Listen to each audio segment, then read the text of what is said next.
Ah, football, that boring sport that the world loves so much.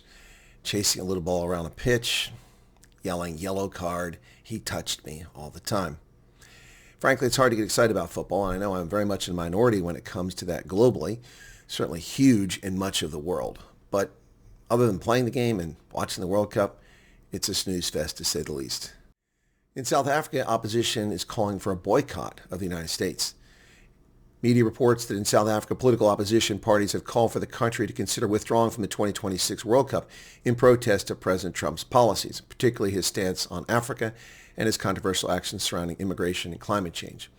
What stance on Africa? Trump has no stated stance on Africa. That's just plain silly. Controversial actions surrounding immigration? No. Trump has nothing against immigration. Trump is opposed to criminal alien invasion, just like South Africans are. Talk about hypocrites. You're going to boycott the World Cup because Trump wants criminal aliens out of the country? You have people running around attacking aliens in a xenophobic rage, and your government is calling and removing illegals all the time. And climate change? Well, that's just because you're not getting handed blackmail money for the just energy transition.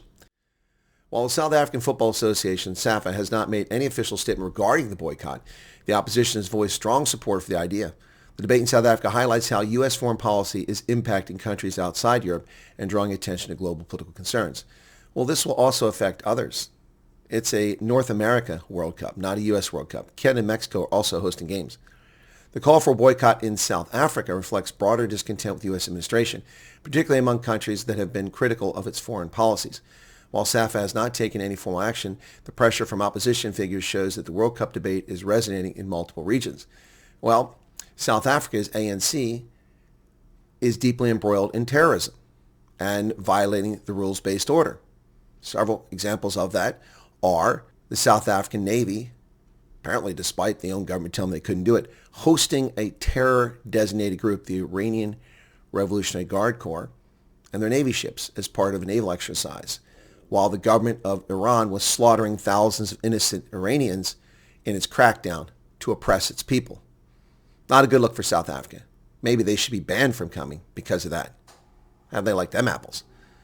In addition to that, South Africa sat idly by while companies in South Africa ship military helicopters to a sanctioned warlord in Benghazi in violation of the United Nations Security Council directions. South Africa has also allowed its nationals to be recruited to be illegal mercenaries fighting and killing Ukrainians for Russia. This is not a good look.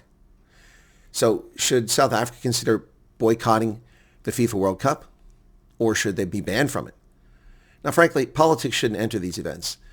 The destruction of the 1980 and 84 Olympics, the silly games because of political events taking place around the world, were horrific for athletes and unfair for people to spend their entire life working for that goal.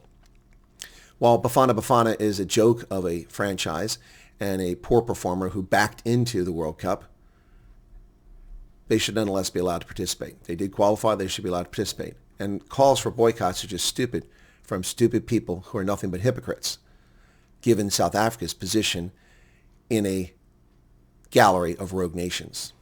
What say you folks? Should South Africa boycott the FIFA World Cup? Should Bafana Bafana stay home? They're not going to win anyway. So should they come? They should come. These athletes should be allowed to participate. And those calling for a boycott should shut their mouths and go home. Bottom line. Cheers, everybody.